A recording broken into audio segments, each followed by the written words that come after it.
Morning, friends. I am going to start the new chapter today, and that is Nationalism in India, CBSE Class 10 History. So, now let's see what happens in it. I hope you will like it.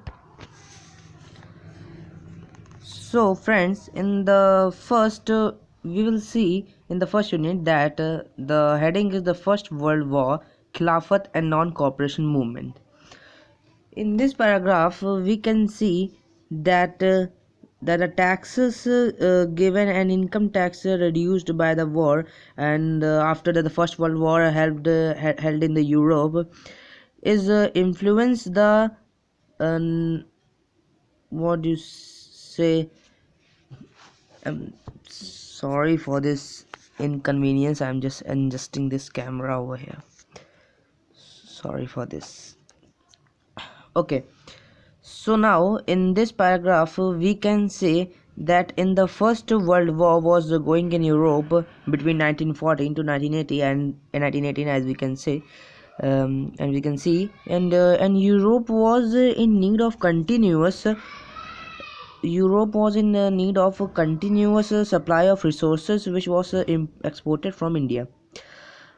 और इसी वजह से वहाँ पे force recruitment होने लगा. Force recruitment को we can say that force recruitment मतलब कि इंडियंस या फिर किसी भी पीपल को फोर्स करना अपनी आर्मी में आने के लिए.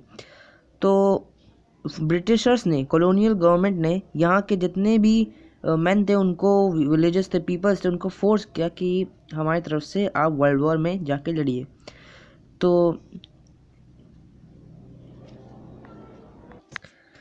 और फिर जैसा कि हम जानते हैं that as we know that the Britishers are focusing on the world war, so they never looked around India, and there were lots of crops failure in India, food shortage, and lots of million people were killed because of famines and diseases, which we call in Hindi, which is called in epidemics. Now the next topic we are going to study is the idea of Satyagraha. As we know that Mahatma Gandhi has come in India during 1915. Before he has successfully practiced Satyagraha in the South Africa.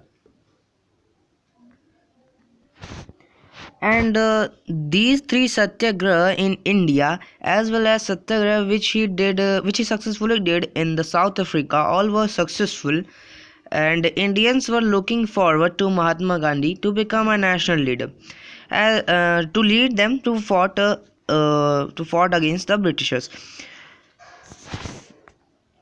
And as we can see in this that in 1916 he traveled to Champaran in Bihar to fight for the rights of indigo cultivators, and then in Kheda in Gujarat. Then in 1918 he went to the Ahmedabad to fight for the rights of cotton mill workers. Now, friends, we are now going to discuss the second part of this unit, that is the Rowlatt Act. First of all, I want to give a definition, a clear view of what is Rowlatt Act. Rowlatt Act is the act which was organized by the Britishers, and this act says that to arrest any members, to arrest any of the people without telling the cause of his or her arrest, and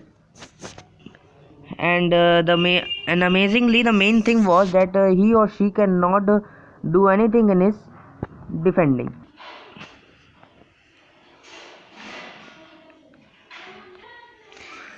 And as I am told you that Mahatma Gandhi has did a successfully Rowlatt Satyagraha, which had a massive hartal on 6th April. Now these now the local leaders or the colonial government, after seeing this, they restricted the entry of Mahatma Gandhi in Delhi and Amritsar. And in Amritsar, people attacked banks, post office, and railway, and of Britishers and of colonial government to destroy all things. And martial law was imposed and in Punjab, and General Dyer has given the command.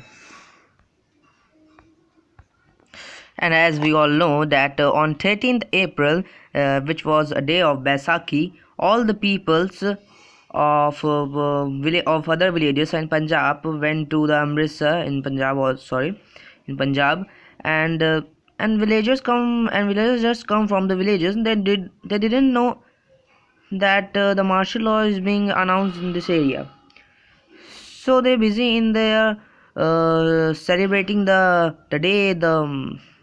celebrating day of Baisakhi in Jallianwala Bagh, and over millions of people come there on Jallianwala Bagh. The General Dyer, as soon as the General Dyer get the information about information that let the many of people are come here, they did they went there. He went there with his army, and blocked the entry and exit of the Jallianwala Bagh, and there was held a massive firing over there where millions of people were killed. And after that, now not now last but not least is the Khilafat movement. Khilafat movement was only turned and was only made because of that the colonial government has successfully defeated the Ottoman Turkey, which was led by Khalifa. So colonial government successfully defeated Islamic world, also can the Islamic Empire, Ottoman Turkey, that was led by Khalifa, and the main and all of the Muslim society was become against the colonial government.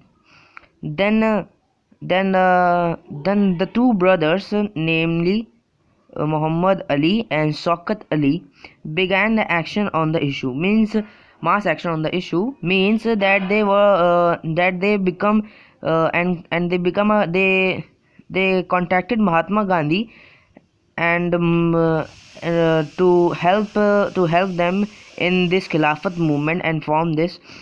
And Mahatma Gandhi also had a profit in it, and that is that by this movement he can bring Muslim also under the umbrella of unified nation movement. It means that now Muslim can also be helping in making the country united and independent. And finally, the Congress was not supporting these Muslims, but at the Calcutta session of Congress in September 1920, Gandhiji has finally, what you can say, convinced the other leaders of Congress that we have to help them and support the Khilafat movement as well as for Swaraj. Now, the next topic we are going to study is non-cooperation movement. So now, what is the non-cooperation movement? Mahatma Gandhi, in his famous book Hind Swaraj in 1909, he has written that we are the Indians and we do not have to follow the British rule. Don't have to cooperate with them, and if we will don't cooperate with them, then they will be left with no option and they will left the India and we will become independent.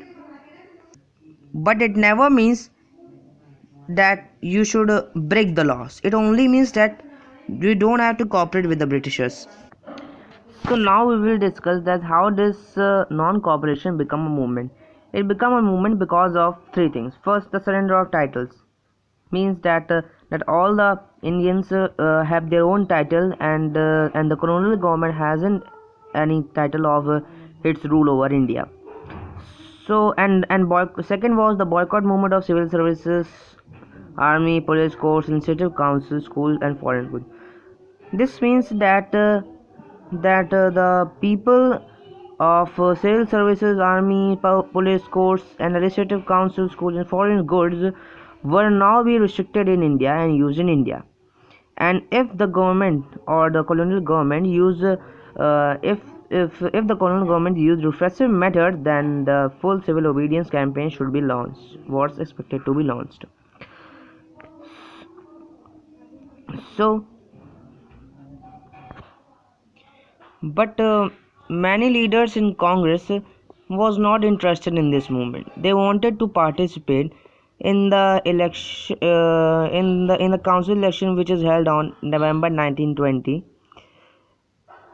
and many of them leaders thinking that it lead to the violence. But Mahatma Gandhi had long talk with them and finally prepared the Congress to participate in the movement and in the annual session of Nagpur in December 1920. So this was non-cooperation movement, and it was also the end of first unit in history, class 10, chapter nationalism in Europe. I hope you all like it. Thank you. Please subscribe.